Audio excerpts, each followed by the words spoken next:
This week, we meet a man behind Yogarati, the author of Breaking the Bullying Circle, and he will go over his bullying experience as a child that led him down the path of becoming an educator. We'll get into it after I hit this music. Joining me this week, he's known as the bad boy of early childhood education, Mr. Ron Shuali. Ron, There, how's it going today? there, amazing. Life is wonderful. How's it going for you?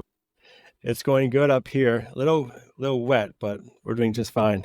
Well, I'm in South Florida where it's practice hurricane every other day. So just to get us ready, just in case we have a real one. So I feel you. Tell me about yourself and how Yogarati came about, and then we'll get right into it. Yeah, absolutely. I mean, so I was born in Israel. My parents came here when I was 4. Lived in North New Jersey a good amount of my life. We moved to Central Jersey, where it was more of a community, which is opposed to like a city where we used to live in North Jersey. But there was just like bullying happening pretty much everywhere. I used to get into fights all the time because I was just one of these kids that just like, well, if you say something mean to me, then I'm just gonna pop you because I know if I pop you, then you're not gonna say it again. Or if you pick on me or something like that, we're gonna fight. It's just back in the day. And for people that are listening, just let you know, I was born in 1975. So I've been on this planet for 48 years. So that's kind of like the age that I was growing up in. Um, and then when I was 12, so I would get into fights a lot. I was diagnosed ADHD, ODD, DOGG, all the stuff that they can possibly say about a kid that is different, high energy, very smart.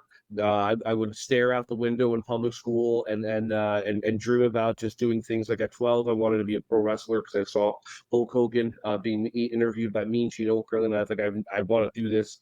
Um, but I would just stare out the window and just ask teachers questions like, why do I have to learn this? Why am I supposed to? How is this ever going to work in life?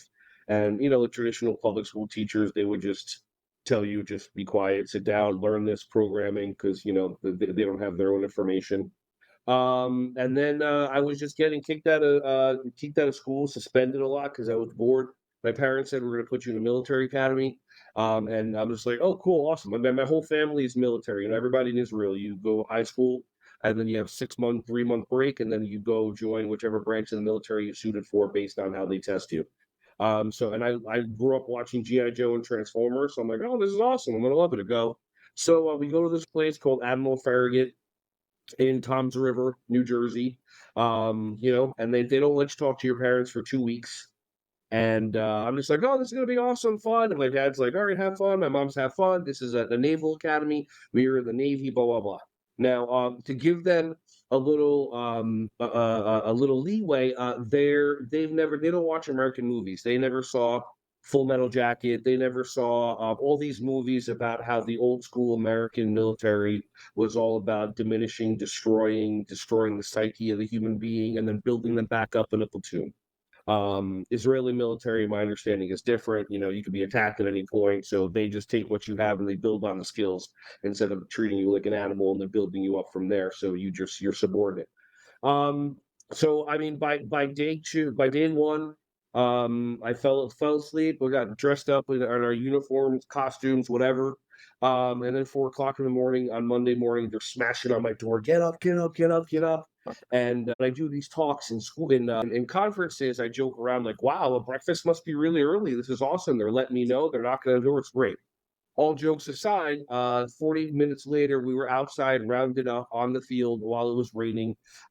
We had to do push-ups, running around, jumping jacks, all this stuff. I didn't start martial arts then. I wasn't in shape. I never did a push-up in my life. I did a push pop maybe, and I couldn't run. I ran for a quarter of a lap. And then my legs just went, well, this is interesting. Like, you haven't really done this in this situation. And after maybe a half a lap, my quads just were done and they were burned. I couldn't do anything else. And the captains, they had a really good way of singling people out. And basically, I was pulled over to the side, and I'm sitting there like I can't do anymore. And by the way, also the officers, and I'm doing quotes for people that are listening. The officers were just seniors in high school, or they called them 13-year seniors, that they couldn't get past senior year twice, so they kept them in there. So I was being screamed at by kids that were 17, 18 year young. Obviously, they're in that situation because of whatever challenges they have. I found out later in life, like my roommate was in there because he beat his mom up. So I didn't realize the kind of traumatized people that were in there. So basically, I was told, if you don't do push-ups, then if you don't run, everyone's gonna do push-ups because of you. I'm crying. It's 5 o'clock in the morning. It's raining. I mean, pull any apocalyptic now, what's it called, movie you can think of, and it's like right there. And I go into my afterwards. Everybody go back to your room. Go line up for breakfast. I go in to my room. My roommate's not there. And then I'm just in my drawers, like tidy whities. I'm 12, crying my eyes out, going, "What the hell? How do I get out of this situation?" Like full blown, whatever. And then a guy. Well, right now I'm 6 foot, over 300 pounds, because the trauma had me turn into a pro wrestling martial artist that constantly looks over his shoulders, left, right, up and down, figuring out 700 different ways how to incapacitate somebody, because that's just what the trauma did. So it basically went to the point after I was getting beaten up all the time. And the last thing was my mom said, if you get into a fight and you get expelled, then we lose our $12,000. And your uncle, who was I think, like third admiral or something in the Israeli Navy, your uncle is going to send you guys over here. They're going to throw a bag over you. So we're talking about like 80 in the 80s, so you can do anything. Throw a bag over you. They're going to throw you in a van, throw you on a plane, and you're going to Israel, and you're not coming back till you're done with the army. You're not going to see any of your friends or whatever. So now she says that to me before I go. It's 3 days later. These kids are punching me. They're trying to figure out different ways how to hit me and hurt me. So they figured out if you take a combination lock and use it like brass knuckles, that can hurt even more.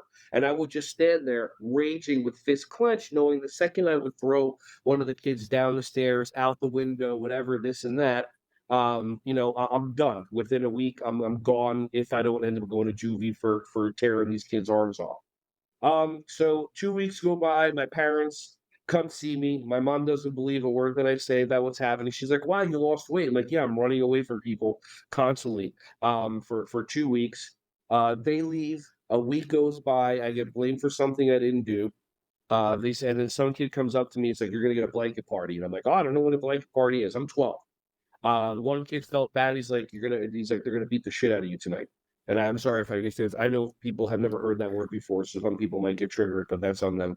Um, so basically, I blanket parties. Those of you that haven't had the privilege of watching Full Metal Jacket, is when they throw a blanket over you and they put bars of soap, zestfully clean, and they would put bars of soap and combination locks in socks. They would put the blanket over you, hold you down, and beat the shit out of you. So I then went to the commanding officer's room, who were 16, 17-year-old morons, and basically they laughed, said nothing would happen. I knew something was going to go down. I walked into my bedroom in full blown panic trauma, creating trauma right there. And then first thing I saw was a bottle of Brasso, which is brass cleaner. And so there's human beings that for some reason they go nuts if your belt buckles and your shoes aren't shined, because that's how broken a traumatized human NPC that they are. So these broken, traumatized NPC people that made sure that I had my belt buckle shiny and my this and that, I took that bottle and I chugged it because I had to get out of there. My roommate, for the first time, this guy would jump off in the middle of the night to go to bed and then punch me in the face while I was asleep and go back to bed. So he knocked it out of my hand, became a human being for half a second.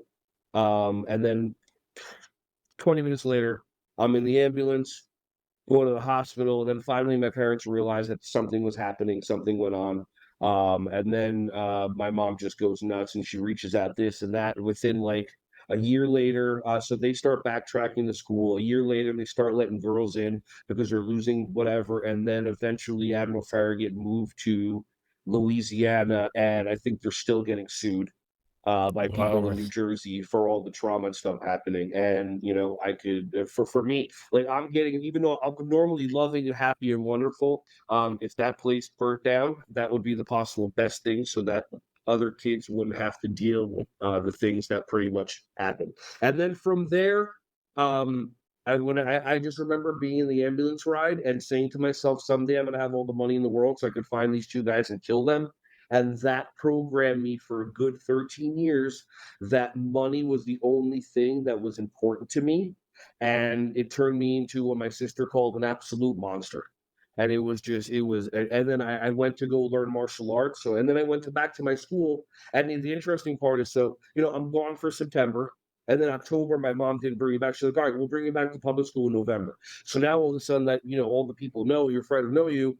Now it's like November. It's like, dude, where were you for September, October? So one of the kids in the classroom made a crack, and I don't remember what happened. It just my fist was bam across his face, and I was on top of him just raging, and I got the regular suspension, whatever. But when I came back, I just he started to be a bully. I'm like, who could I possibly anybody that's whatever. So I couldn't stand anybody that started being tougher or this and that. It was just had a lot of anger Yeah. issues. I started martial arts and all that stuff. So okay, I'm gonna take a deep breath and remember this is your podcast. No, it's great to hear. So you had a rough childhood, became a bully. How did you end up getting a master's degree in early childhood education? I was sitting at a seminar. So the first step in me releasing my bullying rage and understanding stuff was I took a seminar in 2001 called the Landmark Forum. That was absolutely life changing, and so many people that I know have done it, and it's crazy they don't advertise it. Why I had a master's in early childhood, I was just sitting in a seminar, and I realized that there's a lot of people have a certain listening. We have a programming that happens all the time and our brain runs us all the time. So people hear their brain say something and they've been taught to believe, well, this is coming from inside me. You're taught to believe that what your brain says is true. And then there's people that just what their brain says comes out of their mouth, which is like the worst thing that they could possibly do. If they actually took a breath and asked their heart how they should respond or react, life would be absolutely different and they would still be with this person in this relationship and blah, blah, blah. So I just was I was already doing programs in schools. I was already doing keynote speaking and things like that. But I realized that people, if they don't see a degree after my name in education, they're gonna make up stories. So I already got a bachelor's in business from Rutgers. I already got my BS in BS because you learn nothing in business school. You learn everything in real life. That's also one of the things how they bully you is there's a lot of schools and a lot of certificates, and then you realize all the stuff you really learn is actually in real life, but they already got you because you can't not do the certificate or whatever. So after I got my BS and BS, I went, let me see how about getting a master's in early childhood. So I applied to this Capella University online, did one class for 3 years, argued with instructors about behavior techniques when they haven't been in a classroom in 10 years and they're preaching from archaic theory-based textbooks. And that morning, I was teaching 5 half-hour classes at a preschool where I was teaching kids 24 months up to 6 years young. But using my behavior mastery system that I developed starting in 2005 when I started early childhood.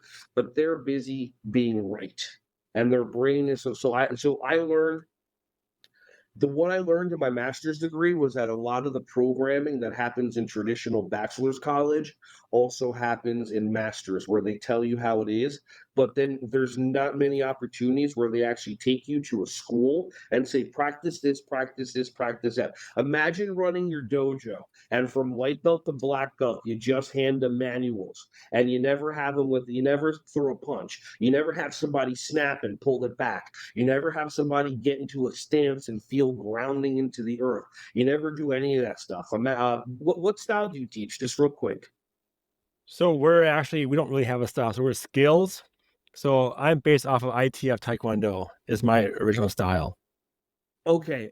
When you did so I started ATA Taekwondo, and then I quit after I saw a black belt get knocked out while he got into a big ready stance, in real life. So I learned also too that my ATA Taekwondo was like literally giving you the confidence to think that you can defend yourself, and then you like tip tap. You go to a tournament and you stop this far away from somebody's head, and that's a point. So it's very interesting. So I like teaching kids about like how to actually defend yourself in reality, which is very very challenging because anybody that knows how to take you to the ground, anybody that knows a white belt in jujitsu, against a black belt in a striking style. Mhm. Okay, maybe yellow belt. Ron, going into looking at the anti-bullying policies in schools, I look at my school's anti-bullying policy and it just has words, doesn't say anything clear. Basically just says bullying is bad, don't do it. Yeah, And if you want to that's report all right. bullying, you need to fill out this form If you that want to snitch, we're not gonna tell you where it's at. You gotta go find it and fill this right? form out, mail it to the principal, and then we'll look Yeah. into it. But what's gonna happen Hmm. after that? We Nothing. don't know. We don't know. Nothing. So it gets me wondering, are the school's anti-bullying policies, are they for my children or are they for the No. school? Therefore, whoever created them to make sure that kids stay victims longer and don't think for themselves. They had been created. I'll tell you, I mean, I know when it started, and I lived in New Jersey, and Governor Chris Christie, he created the anti-bullying Bill of Rights with the state because this guy from Rutgers, Tyler Clementi, killed himself because of bullying. And when you find out the story, it had nothing to do with bullying. He was just videotaped doing stuff by his roommate or blah blah this and that, and but you know how politicians, they love to get into uproar, so they create these anti-bullying bill of rights. Now I'm doing assembly programs on bullying back then, and I'm like, oh wow, I'm going to get a lot busier. It's going to be more of this and that. I go to a meeting in Trenton, and for 3 hours I'm listening to them talk about these rules and this rules, and from now on, teachers are not allowed to take care of situations. You have, if something happens where you think it's harassment, intimidation, or bullying, the HIV laws, you have 2 days to write a report. You can't get involved. Then you send it to the anti-bullying specialist, who is not a person that's actually paid to do this. So is actually, in essence, getting bullied to do this job. It's a guidance counselor, it's a staff coordinator, whatever it is. Then that person has 10 days to investigate while your child's getting beaten up. And while your child is contemplating taking their life, this and that, this anti-bullying specialist has a stack of things on their table. And then after that, the anti-bullying specialist is done with their investigation of the kids that they don't even know. I let the teacher who knows the kids and the families handle it when he can't. So then they send it over to the principal, and then they send it over to the superintendent, and then finally, a month and a half later, at a board of ed meeting of people that don't know the kid, the family, the situation, or even educators, they look at a piece of paper, like you said, words, and they decide if it's bullying. Absolute insanity. And it's the over, and Yeah. then they do the zero tolerance. What are zero tolerance laws? Zero tolerance laws started in the 90s when kids were bringing weapons to school. So we have zero tolerance for weapons. And then the public schools go, well, we can just use zero tolerance across the board because we don't want to be responsible and blah, blah, blah. And then that was zero tolerance everywhere. So kids are getting shamed into defending themselves. My best friend from fifth grade, I remember talking to him about when we would get into fights, and then oh wow, you punch hard, you kick hard, you want to play He-Man, awesome, and now you're friends with the other person. But then these anti-bullying laws go all over the place, and all these states go, wow, they're amazing, and they start adopting them, and then that's when you start seeing the massive. That's when you start seeing the bully sides, because the victim that stays a victim longer, instead of just being allowed to hit back or to punch back or whatever, stays a victim longer. That's why there's kids that are staying victims longer, and then they kill themselves because they can't tell this person. They tell the parents. The parents, they tell the teacher, because the parents are robots and they're stuck in their NPC programming of, well, it used to be like how it used to be back in the day. And they say, tell a teacher. You know what happens when you tell the teachers? Nothing. Teachers don't want to get involved because they might lose their job. This person doesn't want to get involved. Meanwhile, if there's a kid that cries himself to sleep every night asking themselves, mommy and daddy, why do you keep sending me to a place where I'm getting beaten up? Those are how the bullying laws have continuously created more and more victimization, and 100% are the reason. I mean, in my opinion, they're the reasons why there's so many more. Every other country, one school shooting, two here, 300, 400. Good job, America. It's great. You know what? You never saw my school's anti-bullying policy from Mankato, Minnesota, but you just listed it off top of your head. It's across That's the board. crazy. That's It, crazy. it's put it this way. Let's think about this one, and I get that this might be triggering. Imagine an organization that has 50 offices, and they want to have every person in their office weak, subordinate, and not questioning.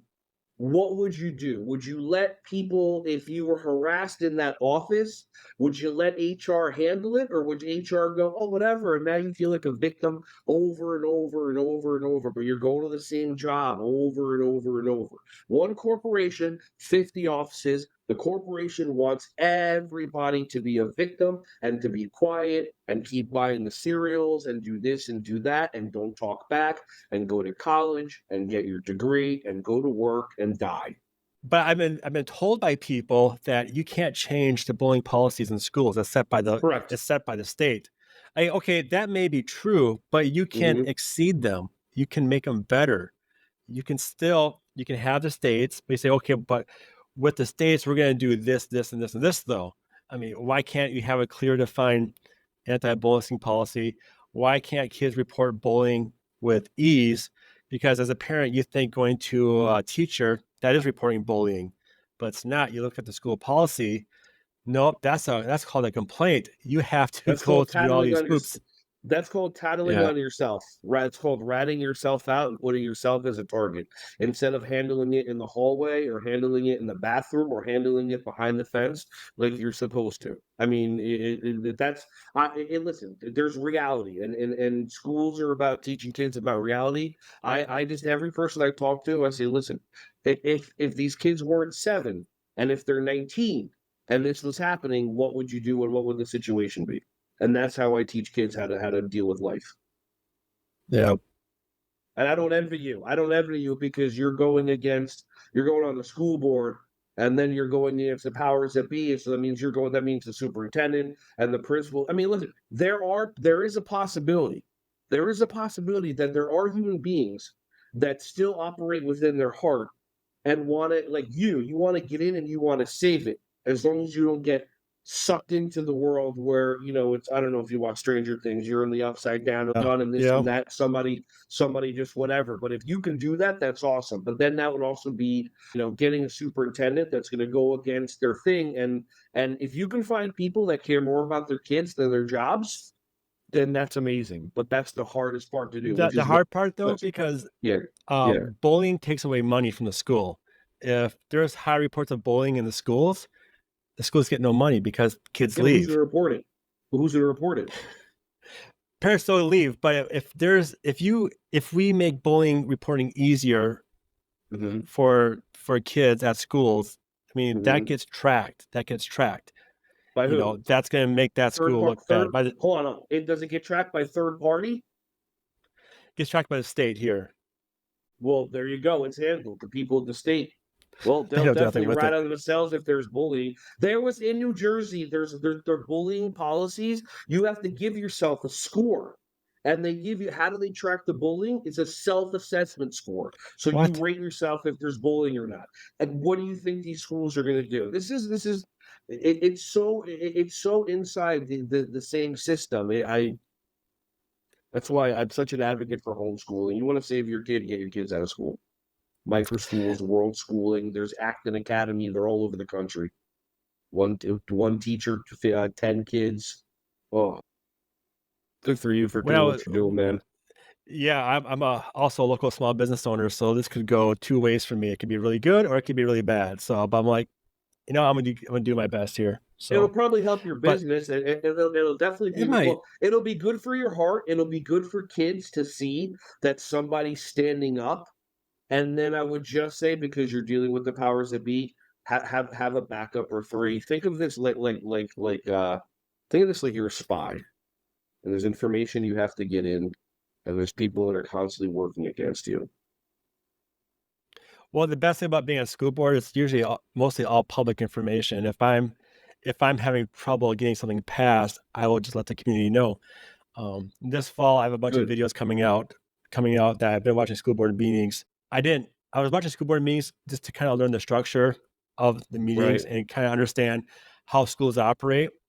But what Mm-hmm. I came across is I didn't realize the racism in public schools, even though they say they're not racist, but I have them saying it out of their mouths that they're Yeah, racist. For one, we feel bad about the non-white kids, but when the white kids are performing bad, we don't talk about that. That's not a big issue. We have I have there's a You lady can't who's already we can't talk about that now. yeah, There's it's yeah, you can't talk about but this because there's a lot of anger. That's why they're releasing numbers. they label everything. Every kid's got a label. We don't call Mhm. kids kids anymore. It's you're either called the Yeah. non-whites or you're called the white kids. I was just like, "Are you serious?" I almost decided not to run for school board. So I started watching these videos. I'm like, "Dude, Mhm. this is gonna cost me my business." But then I'm involved with some community groups in town. They're like, "No, if you really want to make a difference, you got to do this." I'm like, okay, well, my What lease is is up next year, so yeah. we'll find out next year what Yeah, happens. dude. But I mean, listen. If you love your business and it's your business that you love and you thrive and it adds community, I don't know what you do, then awesome. If you don't love your business, you're doing it just to make money, and you could absolutely make at least the same being a keynote speaker on bullying and all these different things, and you can make your money in corporate bullying. I mean, that happens everywhere. But yeah, it's like with words everybody says everything and all these different things, and everyone's a liar.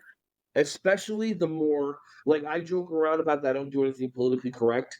A because it's impossible. B because the word politics is in it. So anything that has to do with politics, you know there's deception and lying around. yeah. I mean, it's a given. I mean, you can't bribe anyone, but lobbying's legal. Come on. Yeah. Well, one reason why I'm running for school board as well is as you know, you teach kids martial arts and yoga as well. If you Yeah. when you work with kids, when you tell them or when you ask them, "Hey, Johnny, when you see something bad happening, what do you do?" Do we teach our kids to just walk away, just don't handle it, that's not your problem, or do we teach kids to be proactive and say, you need to get that person help? What? How do you I teach your give kids? choices. I give choices because everyone's different. Me, Yep. ever since the whole bullying thing happened, if I see something happening, I'm gonna go and confront it, and who knows if there's gonna be a situation. Other people, the problem is that we as human beings are telling other people what to do. We don't know about their trauma. We don't know about their experience. We don't know what's this and that. I mean, but what are your options? Your options are you can either step up and stand up for somebody else, and then it could get physical. So hopefully you know how to handle it, or you can be a bystander. And when I used to do assembly programs in public schools, I would do the bully. I would teach the kids why they're being bullies and how to get rid of it because of whatever. I would teach victims different techniques how to get away from a bullying situation by using the power look, which is when you look at the top of the forehead, so all the micro expressions disappear. And then I would teach them. I had this thing called the and shield.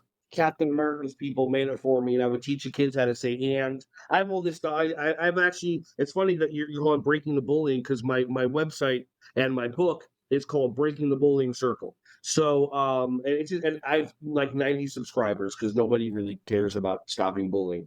But I would get to the bystander part, and I would say, "Well, are you trying to?" I would give an example where it's like if you see a bank robbery happening, are you going to go in and stop the bank robbery? No. Are you going to knock on the door and tell them to stop? No. What are you going to do? You're going to call the cops. Okay. And I asked them, are you more interested in getting the bank robbers in trouble or getting the people in the bank out of trouble? And most of the kids say getting the people in the bank out of trouble. So you got it. You're being a helper. You're not being a tattletale. You're not being a blah, blah. If your sole purpose was to get somebody in trouble, then you're being a tattletale. So if you happen to walk into a bathroom, you see something happening, there's a situation going on in the classroom and they're not handling it, whatever the situation is it more important to get the bully in trouble or the kid out of trouble? And if the kid is being in trouble, then they have that distinction that they can go do it, whether it's handling it themselves, whether it's getting help. And then I also tell kids, by the way, a lot of these teachers, they're in their program just like we are as robots, and they're going to tell you, well, show me where it is because they don't think they're not thinking critically or with their heart. They're stuck in Yeah. their computer program, and so you tell them, I'm not going to be the bully's next victim. I'm not going to show you, but lady, it's the bathroom down the hall. Because some teachers are so they've been doing it for so long. They started with passion, and then they realized the education system that they're in, and that they can't do anything about it. So then they give up, but they're still there collecting the check, tenure. Yeah, but you gave your kid choices on how to step Yeah, in to help in some capacity. That's what I'm trying to say. We don't yeah. teach kids just to ignore it and move on with their day, right? You get No, choices. So it's so that was yeah, my hope. it, That's my yeah. whole It's up point. to I you. saw something that's happening that I couldn't believe that made me sick to my stomach. Like, okay, I can't just ignore this because that would make then I mean, yes, nobody knows that I watch school board videos, but I Right. know. So when I'm telling someone to do something, I'm being a hypocrite because I just saw something that Yeah. I could at least stepped in or tried to did something. So I'm gonna Yeah. try to run for school board. And if I don't win school board election, which is fine, I was I still got the attention of those 7 school board Yes. members this Yes. year, and they gotta see all Yes. the dirt that they've been saying publicly that really wasn't public because you can't find these videos. They're hard to find, but I found Yeah. them, and I just made them more public. And so And then either and then way, if I'm you gonna get to them, and then be and if careful on you what they say from yeah. these days. Yeah, and if you don't get in there, be like, listen, I ran for school board to try to stop bullying, and obviously, they want the bullying to continue, so they didn't let me in. So we're having a sale at the dojo, and then you just ramp up your bullying stuff. And I mean, when I was doing really anti-bullying stuff, I had an anti-bullying lawyer available for conversations. I mean, I was coaching people about this and documenting and everything there, and going on Facebook and all the different apps and taking screenshots of the ignorance of the principal when they're sending these BS notes and things like that. So I mean, listen, whatever you can do, if you can't make changes inside the system because the system's too fixed and rigged, if you can at least help kids by teaching them when somebody shoves you, it's like when somebody shoves you, what I do is I do assembly programs outside of school. So I did a lot of stuff. You can go onto my Breaking the Bullying Circle YouTube channel, and you see me doing stuff at Boys and Girls Clubs.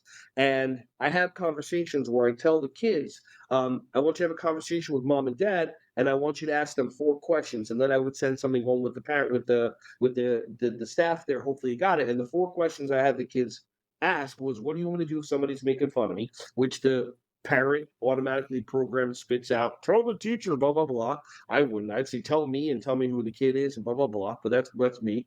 Number two, what do you want me to do if somebody's making fun of me on a screen, whether it's a phone or whatever? Obviously, communicate to me. Don't tell the teacher because they're just going to blow it off, but communicate to me. And then question three and question four. Question three, what do you want me to do if somebody's hitting me in school, punching me, kicking me, spitting on me, throwing me into a locker?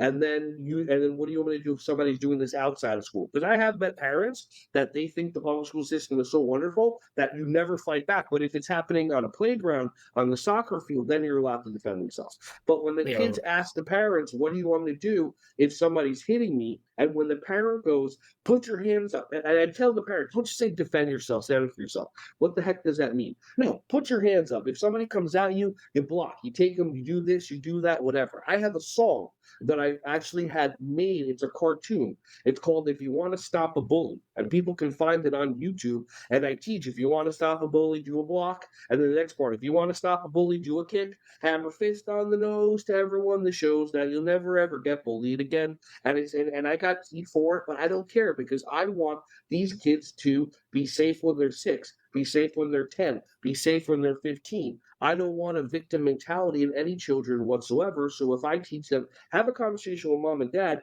and then mom and dad, I coach them and I say, and tell them on the day that you do get suspended, to create an expectation, you will get suspended because the rules are broken. But on the day that you get suspended, you're not in trouble. I'm taking the day off from work. We're going out for pizza. We're going out for ice cream. I tell them the day that they got suspended, put it on the calendar every year as the day to celebrate them for standing up for themselves. And when they walk into the principal's office with them, just say, look, I'm just going to tell the principal all this stuff, just in whatever. Because obviously, if you're a real human being, you're going to have to look at this principal and they're going to have to lie to you. And they're going to go into their robot mode. Oh, our policies and state policy, blah, blah, blah. And you're going to want to hammer fist them. But if it was their child, they would allow them to defend themselves. But, they're just programmed with their own stuff because jobs are more important than kids to some people. And I can guarantee you, if your child hammer fists another kid on the nose, you're not getting bullied by that kid ever again. And if they're That's so a much hard hit. smaller.